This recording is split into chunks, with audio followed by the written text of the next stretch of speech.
Hello. Good now to you. My name is Ryan Erickson. This space in the universe at this moment in time is Riffing with Ryan.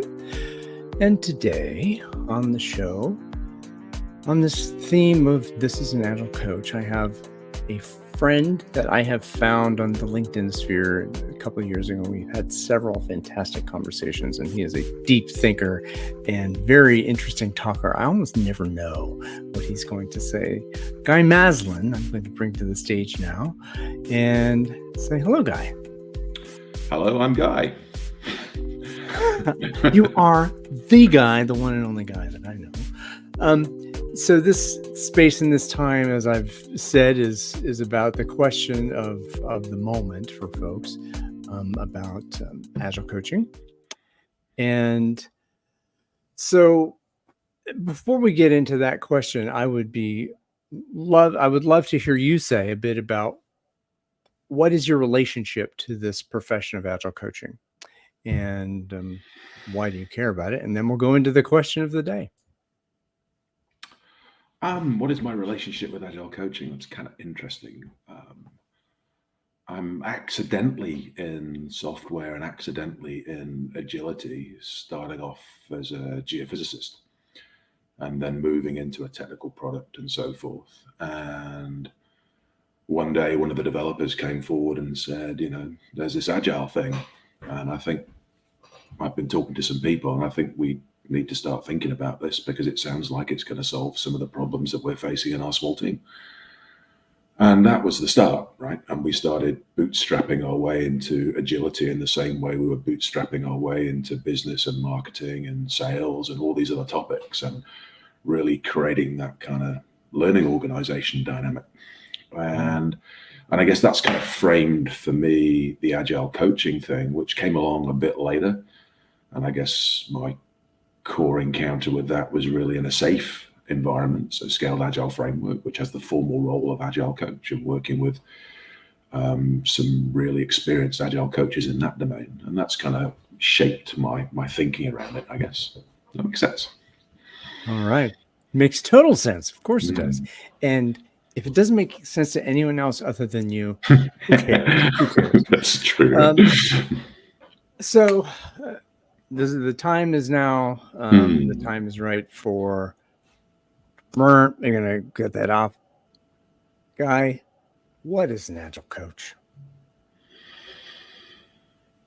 There's lots of different definitions of what that looks like and what that means. But ultimately, I guess the challenge I'd lay down is, what's the difference between an Agile coach and a really good leading manager? And, I've done a bunch of different jobs in my time and a bunch of different roles in my time. And I started to think more and more about how what I see from some Agile coaches is this sort of adversarial kind of viewpoint that, they're trying to change the business, they're trying to change the organization. Somehow there are odds with the management and leadership. And that's really what's got me sort of a bit curious about that space, I guess, is that, if we start thinking about leadership and we start thinking about management and we start thinking about the stuff that came before Agile, so things like Deming and people like that, and as well as Peter Senge and the learning organization and these kind of things. And so that's what's got me thinking about it, is why are professional managers in software organizations not really performing that role of Agile coach? What's the difference between the roles? And do you need an Agile coach if you've got a really good manager who's a really good leader who gets all this stuff and understands modern leadership? So that's kind of where I'm sort of currently thinking.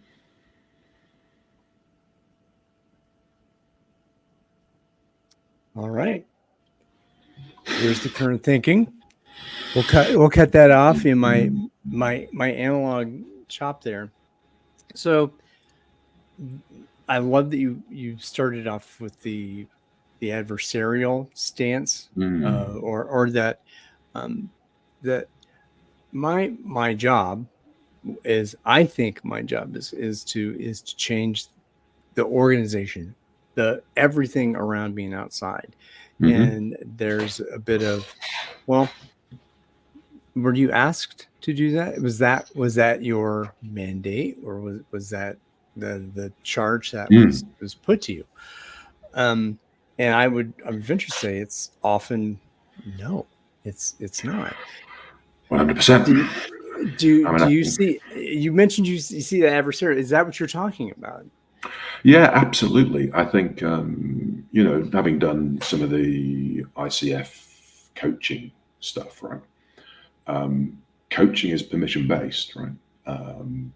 You have Bob Galen talks about this in Badass Agile Coaching, right? I mean, you've got to have permission to coach, right? You can't come in and impose. If you're coming in and imposing a viewpoint, a methodology, these kind of things, then really that's almost back to, well, I know better than you.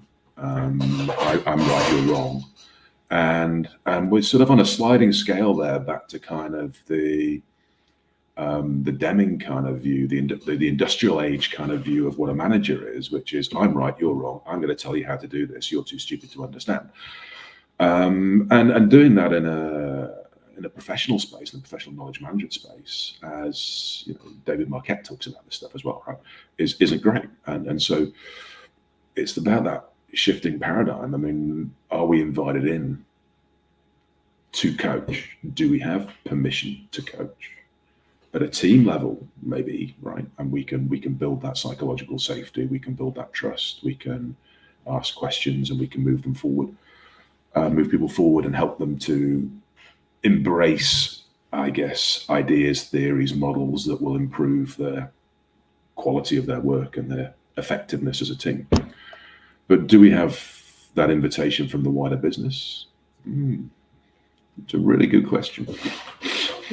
Who is this dude? I thought I was bringing. I'll use you as an example. I thought I was bringing Guy in to help this team do twice the work in half the time, and get more software out to me that I told him to entertain me with the requirements. Do what I ask you to do.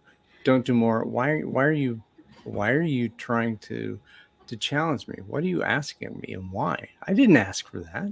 So, and this theme has come up a couple times. Isn't that hubris? Isn't it a sense of, well, it's that question about, why didn't you ask for that? Why did you think that you as a manager were doing your job so perfectly and completely and brilliantly that you didn't need to change anything? It was them that needed changing. And you can go right the way back to McGregor and Theory X and Theory Y, and what you personally believe about intrinsic versus extrinsic motivation, what you personally believe about utilization of people rather than the flow of work. And I use the word belief because these things are beliefs. They are, as McGregor pointed out, self-reinforcing beliefs. That if you act in a Theory X kind of managerial way, then you will see responses to that will encourage you to continue to act in a Theory X way because it's working, right? And so, you can level, and I often, you might not have seen, but often on LinkedIn, I'll comment, Theory X management works. It works very well and very effectively. And plenty of companies out there have been operating in that Theory X space for decades. That Theory X thinking, right? The belief, a belief about human nature that extrinsic motivation gets the results. Intrinsic motivation, that's not, people aren't to be trusted. I think that's part of it, because they're just random carbon units, and they need to be whipped into shape and carrot and sticked. And I think you said the Theory X belief works in. I think you said that, and I kind of thought, well, that belief spurs the creation of systems to support efficiency, right? Efficiency at all costs, and at all costs meaning, as if at all possible, no cost. And in this idea of inhumane treatment and whatnot, so I wouldn't say effective, and maybe this is a little pedantic about the words, that efficiency, yeah, but effectiveness, really? I don't know. Well, I'd say that the message I've seen over the last 25 years consistently is really around companies that don't adopt agile ways of working are dinosaurs. They're going to go out of business. They can't survive in an ever-changing world. The world is VUCA, and we have this volatility and uncertainty. And unless you can adapt really, really efficiently and effectively to change, you're done, right? Are they? Has it happened? Has quarter of a century in? Are we seeing that that's an evidence-based model? And I'd often I talk on LinkedIn about agility at scale, right? And I sort of say, well, what do big companies do, right? Well, big companies tend to change direction quickly, not by pivoting 150 people in an agile release train to a new direction, right? What they tend to do is they buy and sell divisions, they buy and sell technology, they buy and sell people, right? So what is the reaction to these big companies when faced with more challenging economic times? Layoffs, right? Mm-hmm. They're not pivoting their organization towards where the money now is or what the business now demands. They are simply cutting staff, right? Mm-hmm. And that's a rapid change in direction for sure, right? I've heard in of situations in other industries where management flies in from overseas and announces to 250 people, we're closing this office, gets back on a plane, flies out. There's a movie about that, Up in the Air. But yeah. Well, up in the air is a good film, right? Is that an opportunity? And we can discuss redundancy as an opportunity, right? But very much so. So big organizations do change direction rapidly, but they don't change direction rapidly by pivoting 150 people in different directions. And when you look at something like IBM, right? So IBM comes into existence as a company when a computer is a person performing calculations. Right? I am a computer. I am computing. Yeah, right. The CTR before it was IBM, right? And the amount of technological innovation and change over that 100-year plus span, and IBM might not be top dog, but they are still there, right? And what do? They spin out bits to Lenovo or whoever, right? It used to be IBM PC compatible. They don't do IBM PCs anymore, right? But it was for a while IBM PC compatible, and they owned it. And when it wasn't there, that's not our business. We're in something else now. Did they keep all the PC guys on and train them up as something else? No. Marcelo, you can tell us that. But yeah. So I mean, you know that these big companies have survivability. They have loyalty. People enjoy working for them. What have you? So that kind of got me thinking a little bit around that.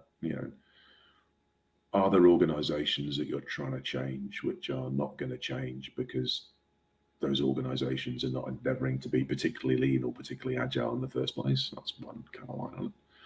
And then the organizations that do want to change, would those managers and those leaders not be investing in understanding agility for themselves and investing the time and energy to go on the courses, read the books, explore that domain and be curious learners and take the organization with them? And that's kind of where I've reached in a lot of places, I guess. That to take this kind of stewardship approach, right?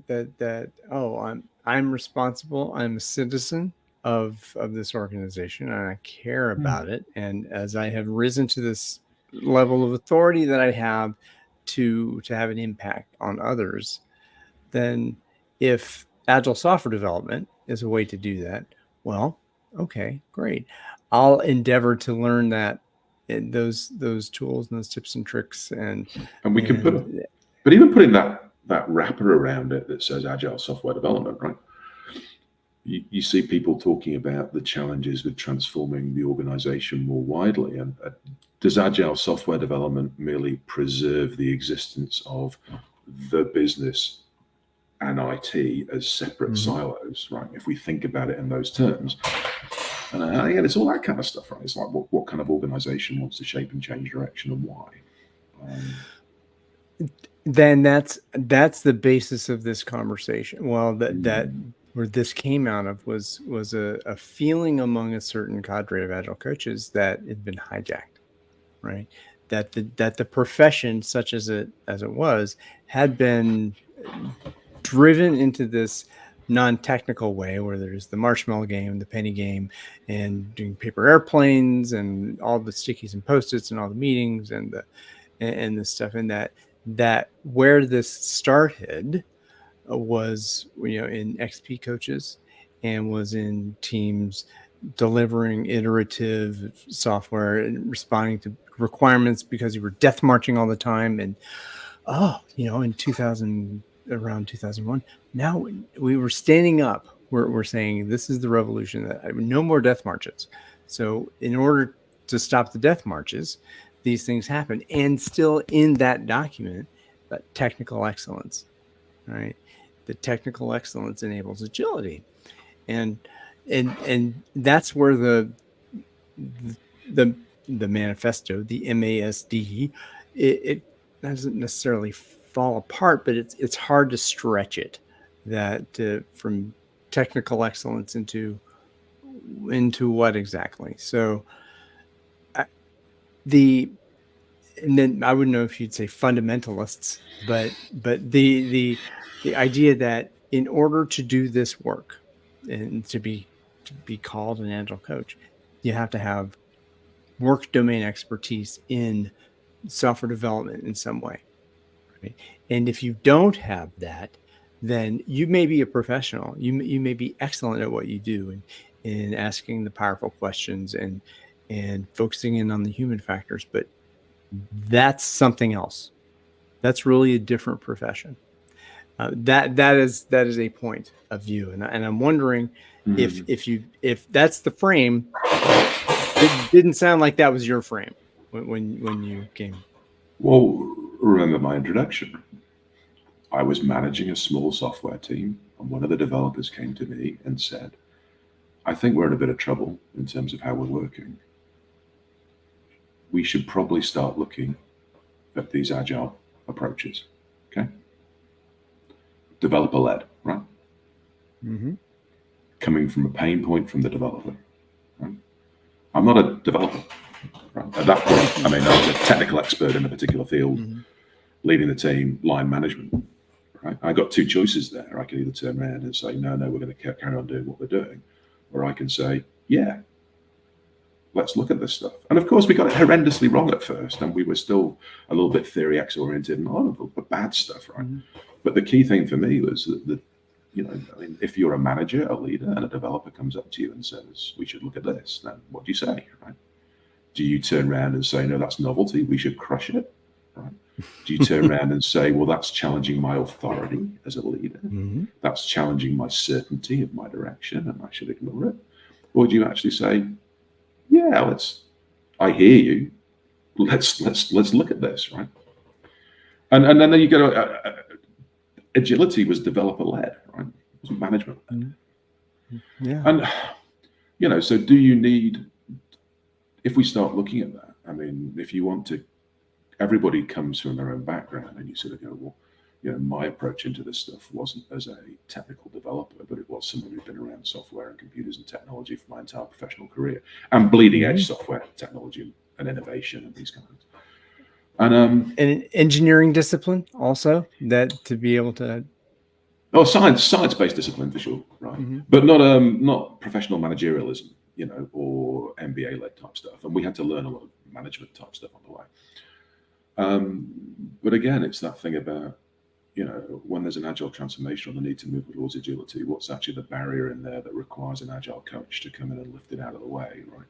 And shouldn't, if you look at the agile coaching diagram, the fan diagram, Lisa Adkins, and I can't remember the author of it, but if you go around those things, Michael Spade, I think. Yeah, that's right.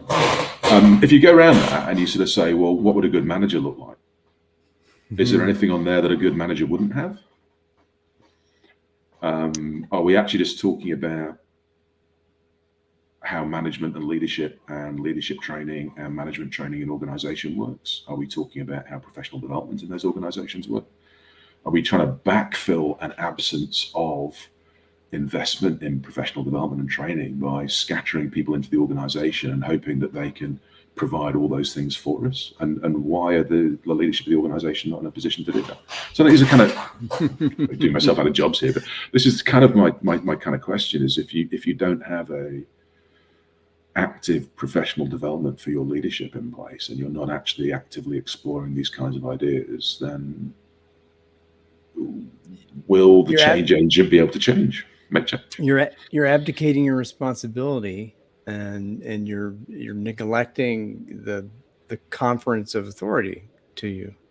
I think that. And why might you want to do that, right? And that's a more interesting question, right? Well, so am I risk tolerant, or am I risk averse, or am I of the mind that I want to make progress that is good for the people, good for this environment. I care about this environment. I care about the people in it. I care about the people we serve.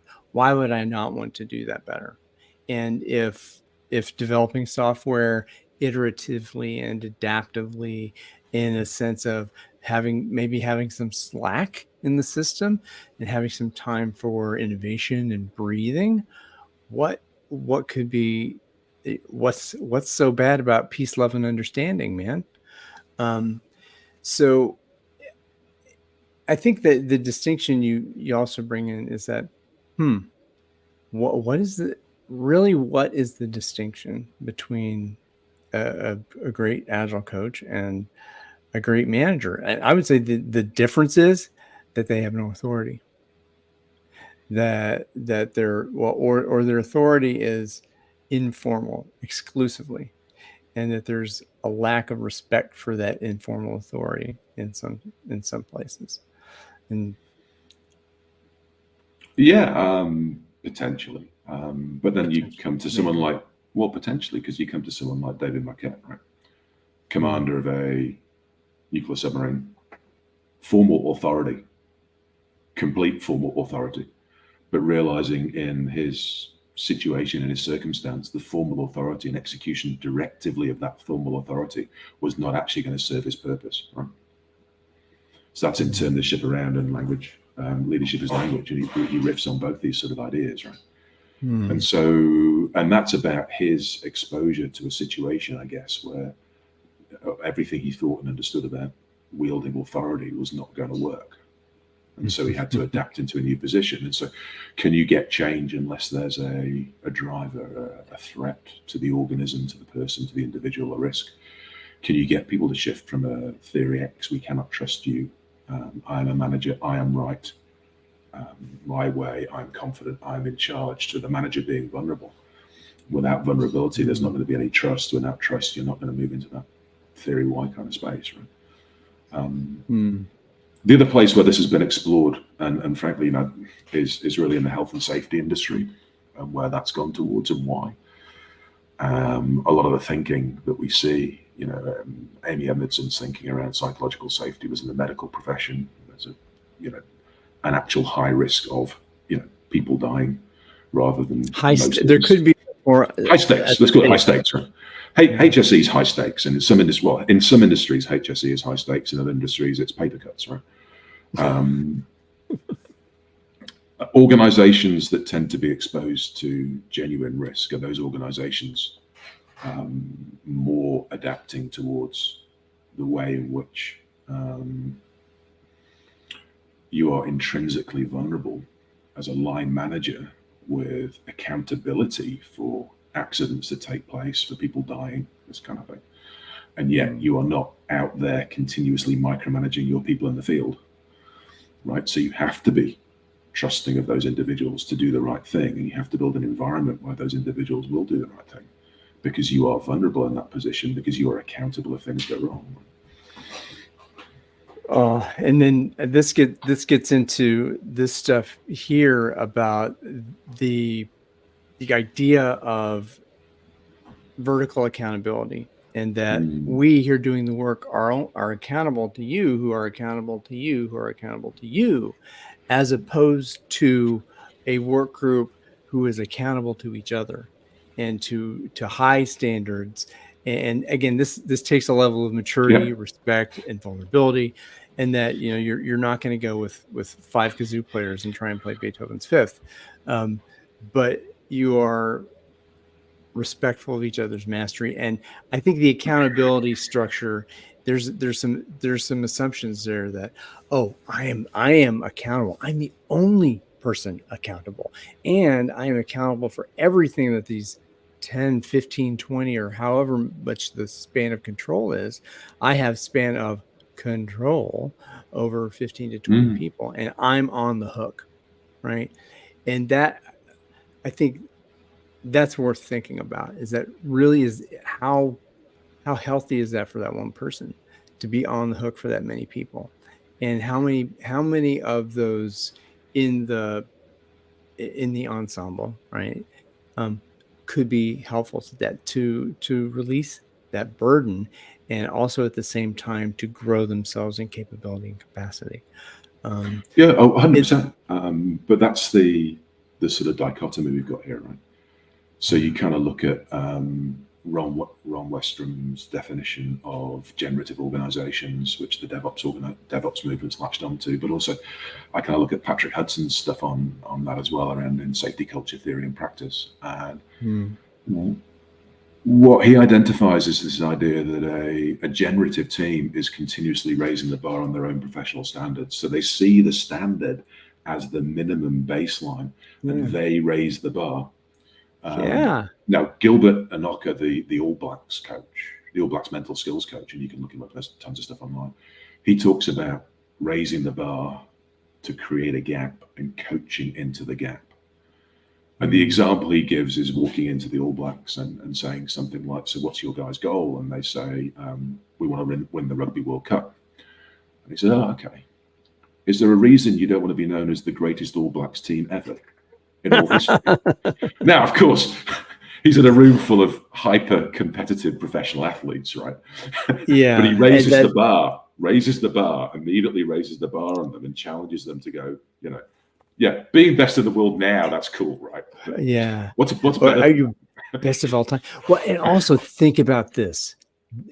He was hired to come in and do that, to be a Yeah, mental skills coach. 100%. He was not hired, yeah, yeah, and this is also true in American football.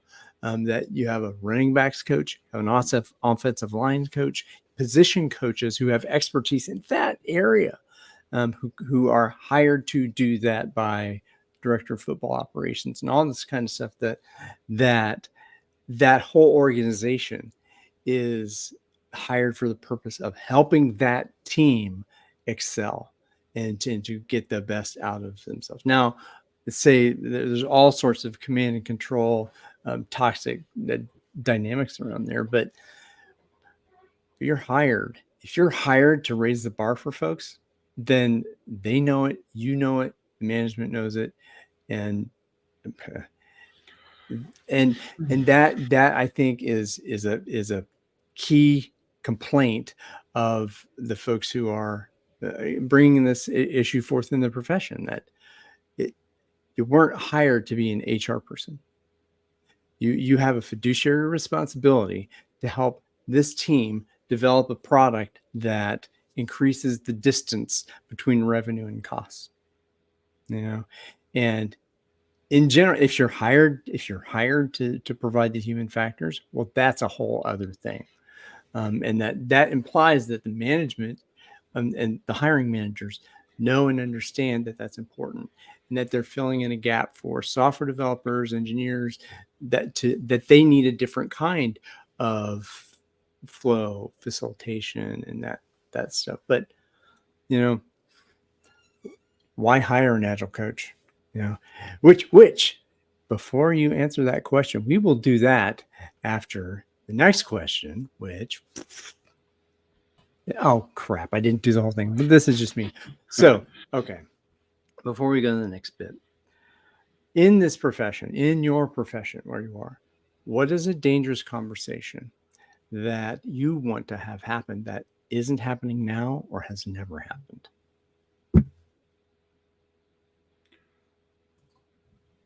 Why aren't people learning for themselves? That's kind of the sum of it. If we think about a learning organization, why is it that they need someone to come in and tell them it's okay to learn? Why isn't there time for learning? And why do we have to build all these structures around learning? That's kind of my thing. Well, Guy, that will make a great clip. And I think that's fantastic. A dangerous conversation that I hope we will be having at some point in the future. And we'll do this and wait for folks to say, now is the point where Guy and I will talk about whatever the hell we want. You can be wherever you are and however you want to be. So the question about learning. Okay. So let's go into that. What is it? Why did you get into this business that you're in? If not to get better at it, what is it? Why are you doing what you're doing? I think that even kind of gets is there. So if you don't care, if you don't care why you're there, Wow. Work to live or live to work is part of that, right? It's just a job that fits. Yeah. And does every job have? It doesn't have to be your calling, and it's okay to have. So maybe that's the idea. Why aren't you learning at work? Well, this is just my job. I'm just here. I'm just here to strum the guitar. I'm not here to be Eric Clapton. I'm not here to set the world on fire. I'm here to play. You hire me to play, and then I'm going to go home and garden, or I'm going to go home and cook, or I'm going to go home and write the next great novel. And then what do you do with that in a group who's holding each other accountable? And there's the whole thing there about, I think the first thing is you can look at Amy Edmondson's stuff, right? And, without psychological safety, there is no learning. Right, full stop, right? So her stance is really that if you don't have that psychological safety within a group, there can't be any real learning. And then the second part of it is learning part of my job. So during my 40 hours a week or whatever it is I'm contracted to do, how much of that time is carved out and set aside for learning and improvement? And if the answer is, well, we kind of expect you to read the books and do all that learning stuff on your own time, right? Your professional development. I don't mean courses, I mean learning, right? Your professional development is kind of your own time. Right? It's your responsibility. It's your responsibility. It wasn't like that 30 odd years ago. There was a point at which learning was seen as part of what companies did. People hired apprentices and trained them up in engineering. There was actually time set aside to be able to learn. And I've been fortunate to work in organizations that have stressed that and made that possible. The top-down leadership in the 90s even had the philosophy of pushing accountability and responsibility down next to the customer with the information needed to go with it. And so this is a leader of an organization in the 90s who's mirroring exactly what David Marquette is saying in the 2020s, right? So I think the philosophy's already been there, but I sort of, when I'm contracting, sure, learning this is my time, right? I'm not going to put this down as time against my work. I'm reading books and buying, that's part of my business, right? But when I'm working for a company, how much time do you set aside? And when we were doing that agile experimentation kind of phase, right, and when we were learning how to be agile, we latched onto the Google days thing, right? A couple of days in a sprint where you would 20% of your time. 20% of your time should be trying out stuff, innovating, learning, messing around, understanding techniques, etc. And on the business side, we were doing the same thing. We were having Fridays would be our kind of learning days, and we would come up with papers about marketing or branding or pricing, and we'd discuss that as a business team, and we'd do scenarios, right? Preparing for a trade show, we would have people adopt different personas, and then how would you interact with that persona to try and understand different parts of the marketing curve and these kind of stuff. So we were building what I now would call we were acting as a learning organization in a genuine sense, right? Did that continue on did that practice, did it get inculcated as a practice, or was it just kind of this spike and this nice little place that we land and do that learning that feels so great? And did we integrate it, and did we come back to it? Did it come into our practice?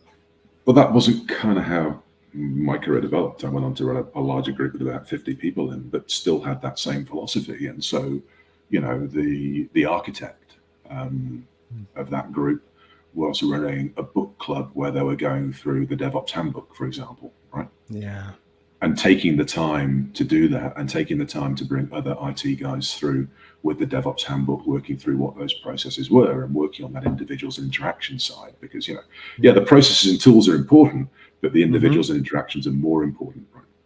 And then they are, right? I mean, and it comes down to that philosophical belief set, I think, is that, very, very difficult to have a lot of agility in an organization that is really wired around a theory X belief set, right? And that's okay. I'm not arguing it should change. I'm just arguing that trying to change it will be impossible. Boy, if only those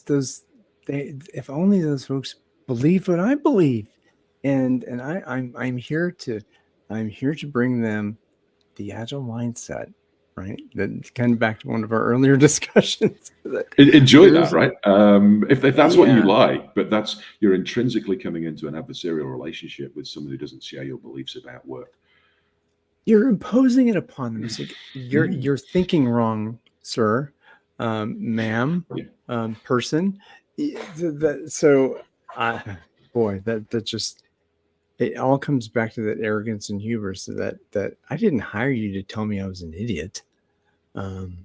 It's and there's also that part of the approach of whoever is coming in as a, would say, a trusted advisor, you would hope, and that if I'm being asked to come in as an advisor, that assumes that you want to hear what I have to say, and it's not necessarily going to be something you agree with. And that you're and again, listen, if you don't want to listen to what I have to say to you, that's fine. There's someone else who will pay me for what I know, and that's great. We can shake hands and go. But if I've hired you to shepherd over 3 or 4 or 5 teams and help them do what they do, and then you get this wild idea to say, I have this mindset now. You need to have that mindset so our teams can be better. And like, wow. And no wonder that we are where we are with the profession. Round peg, square hole. Yeah.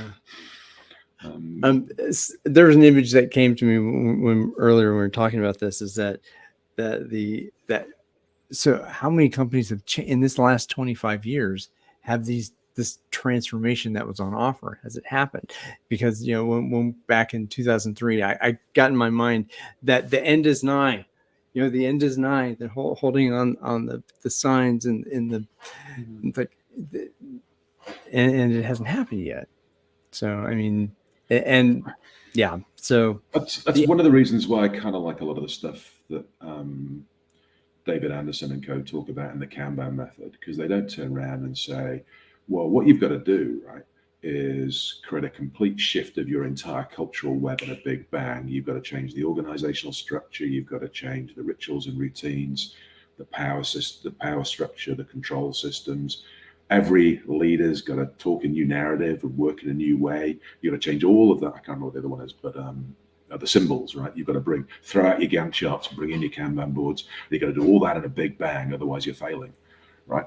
And the cultural web idea, Johnson and Scholl's model of organizational transformation, sort of suggests if you don't address all of those things, then you've got a problem, and it won't work, right? If you only, like a lot of organizations do, you just change the organizational structure. You've got some new symbols, you've got some new rituals and routines, same old power structure, same old control system, management with the same old beliefs. What you get. Whereas the mantra, start where you are and make incremental initiative improvement, right? encourage leadership at every level, right? Build that up. And that it's a long haul, slow process that requires a long commitment is perhaps where I see that, right? And can an agile coach on a short-term engagement fire start that? Maybe, I don't know. If that level of fundamental now I'll say is, again, just based on the study and the sea that I swim in, is that kind of involving the whole system, that whole system change, socio-technical systems through large group interventions, and doing a time box change of flipping the authority distribution structure, doing all those things at the same time. Again, you have to really want that. You as a sponsor, you got to be saying, I am ready to make a shift towards a new way of being and doing, and I'm in it. And I don't this might and here's the thing, this might work and be awesome, and this might not work. So But then you've got the other thing you've got is the challenging side of line management, right? Which is, we like to believe that people are good and always do the right thing, but the reality is that sometimes they're not. You do hire people who, from time to time, might be taking your company in a direction where they're breaking the law, or you're getting close to breaking the law.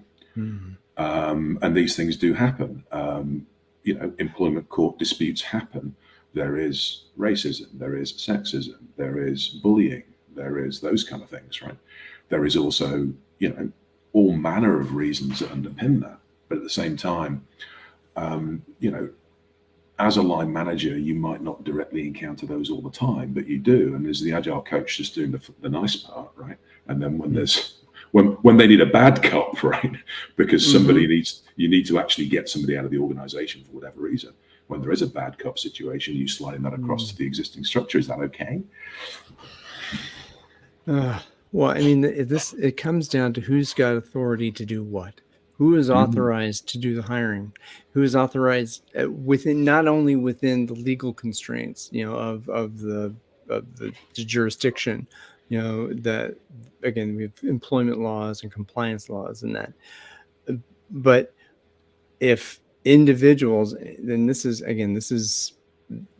where the world, this is the ought to be. This is Ryan saying the ought to be, that we together, we as the team know this work, and we hire in who we feel that will work with us in this domain, in a group of 5 or 7, and I've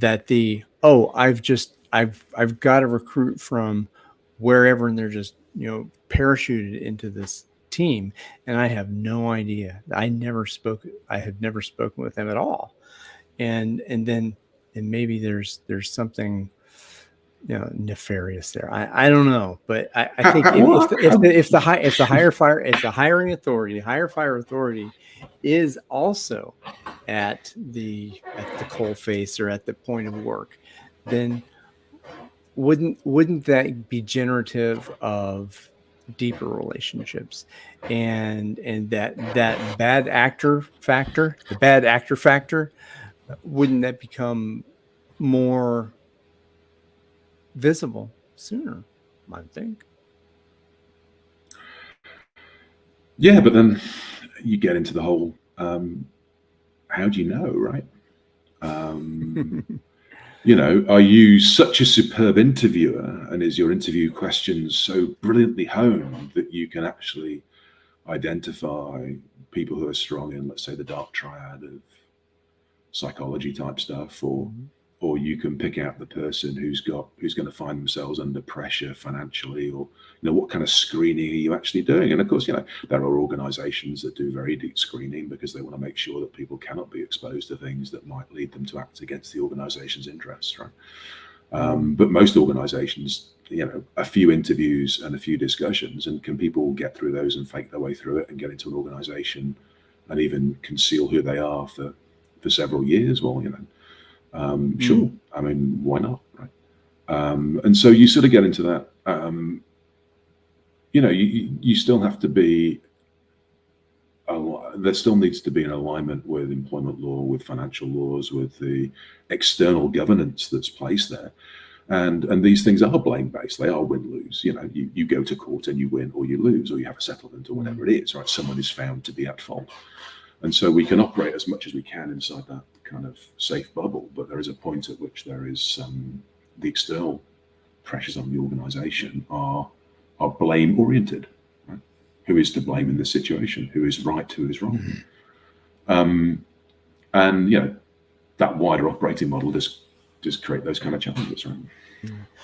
Well, and I guess the thing is, head that off at the pass, and find out who you vibe with, who you are with earlier rather than later. So in this idea of someone's going to come in on purpose, unless they are intentionally trying to inflict harm from the very beginning, I gotta think that is just an aberration. But have you been in an organization where there's been bullying?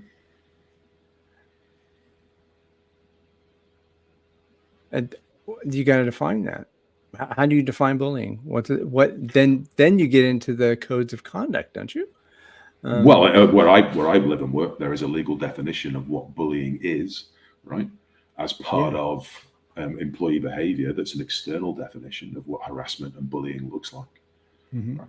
And it's repeated and unwanted behavior over a period of time directed towards an individual, right? Which is unfair, and it can be peer-to-peer bullying, right? And to pretend organizations don't have occasionally these kind of conflicts, and that we've actually equipped our staff with the skills to have the metacognition to step back and resolve those conflicts, et cetera, or to pretend, we do see these things. We do see conflicts between individuals, and bullying does happen, and people get dismissed for bullying, and these kind of things occur. And we'd like to believe we can build an organization and screen people out from the organization where we don't have to deal with any of the nasty stuff, right? That's not my experience. My experience is that people often don't perceive what they're doing as being wrong. An employee develops an infatuation for another employee and then starts to do behavior that's on borderline stalking, right? These kind of things, right? Now, clearly that's wrong, but in their mind, they're not doing anything wrong. They're not deliberately setting out to harass somebody. See, it becomes quite nuanced.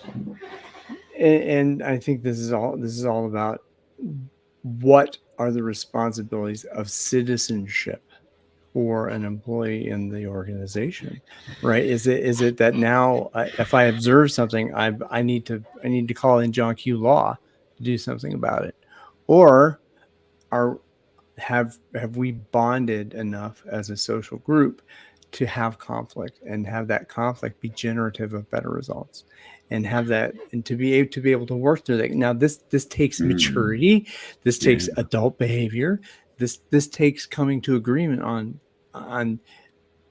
we can have, I almost said to say violent disagreement, and how it's possible to work past that. And I think that energy can be generative of something deeper and more connected. That is not the norm. I totally agree and understand that that's not the norm. But is this an agile coach's domain? Oops, a non-monetization. No, I'm not monetized anyway. I can say fuck all I want, I guess. No, this is not. And so no, so we have different pressures and different accountabilities placed on different people, right? And I'm not saying that bad things always happen, and I'm not saying that by any stretch of the imagination, but to some extent, it's not a complete free-for-all. Lord of the Flies was a self-organizing system, right? A self-managing system. There has to be a degree of oh God, who was it that told me about the Lord of the Flies? That actually happened, and it didn't turn out like that was it's a like Filipino. From an island, yeah. That was totally fiction. That when the boys got together, they eventually got to a place where they were working together as an effective human system. All I'm saying is that it wasn't them eating each other in the pigs. But I guess what I'm saying is that there's often a degree of you can get conflict in an organization that's not based around the professional domain, that's based around the personal domain. That can come from the individual's personal beliefs, ethics, religion, morality code, whatever it is, and that can create conflict between individuals. And that conflict is often driven emotionally, and not everybody has a position to recognize that they're in it. And these things can create organizational problems. And so, I'm not. Ideally, of course, the team would be able to resolve all these things, etc., etc. But that's where you get into where is the point at which formal authority starts to matter. And there's a fine line to that. And whose responsibility is it to adjudicate those conflicts and to be and this is what I think what you're talking about. When does the formal authority step in? And I guess I would say a lot later than we think it should. Well, people talk about cultural fit, right? Yeah. So what is cultural fit? Well, groupthink, right? Your personal values are aligned with mine. What happens if you bring someone in whose personal values are not aligned with those? Well, nobody's personal values are never, I would say, never aligned completely one-to-one. That we all have different values. We all value different things, and that any attempt to say these shall be your values, that's gonna line you up for fear and subterfuge and all sorts of negative externalities as a result of right. And we can link that back to what do the management believe about work, because that's a belief set. Or we can link it back to what does an individual feel about another individual who is different to them in some way. Do they not like those differences? Do they perceive those differences as a threat? Do they enter conflict with those differences? And so, it's not, I see the connectedness of that ball. It's hard. No one said it was easy. Yeah, it ain't easy, man. I feel complete. Do you feel complete? Mm-hmm. All right, man. Always a pleasure. I hope this is not, I'm sure and certain this will not be the last time we dance in this way and in this place and this time. So, Guy, I will leave you to your coffee. I'll send you backstage, and I'll come back and we'll say our byes, and you say your farewell to the audience here. Goodbye, everyone around the world, and good morning to those in New Zealand who are just starting their working day. Indeed. And of course, I removed myself and not Guy, and that was crazy. This is Be Prepared to Be Surprised, and I'm Ryan Erickson. Here, this was Riffing with Ryan. This is an Agile coach with the always interesting, never predictable, and amazing Guy Maslen. Thank you for the precious gift of your time and attention. And as always, be more purple.